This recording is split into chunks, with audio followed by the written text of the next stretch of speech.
Mateo 8:30. Nang dumating si Jesus sa bayan ng Capernaum, pumunta sa kanya ang isang kapitan ng hukbong Romano at nakiusap. Panginoon, may sakit po ang aking utusan. Nakaratay siya sa bahay at nasa matinding paghihirap. Sinabi ni Jesus, pupuntahan ko siya at pagagalingin. Pero sumagot ang kapitan, Panginoon, hindi po ako karapat dapat napuntahan niyo ang tahanan ko. Sabihin niyo na lang na gumaling siya at gagaling na ang aking utusan. Alam ko ito dahil nasa ilalim ako ng nakakataas na opisyal at may nasasakupan din akong mga sundalo. Kapag sinabi ko sa isa, pumunta ka ron, pumupunta siya. Kapag sinabi kong halika, lumalapit siya. At kung ano pa ang iniuutos ko sa aking alipin, sinusunod niya.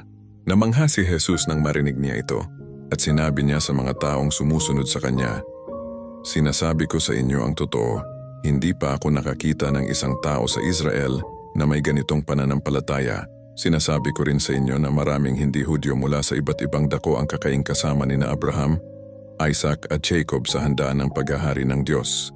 Ngunit maraming Hudyo na paghaharian sana ng Diyos ang itatapon sa matinding kadiliman sa labas. At doon ay iiyak sila at magngangalit ang kanilang mga ngipin. At sinabi ni Jesus sa kapitan, umuwi ka na. Mangyayari ang hinihiling mo ayon sa iyong pananampalataya. At nang oras ding iyon ay gumaling ang utusan ng kapitan.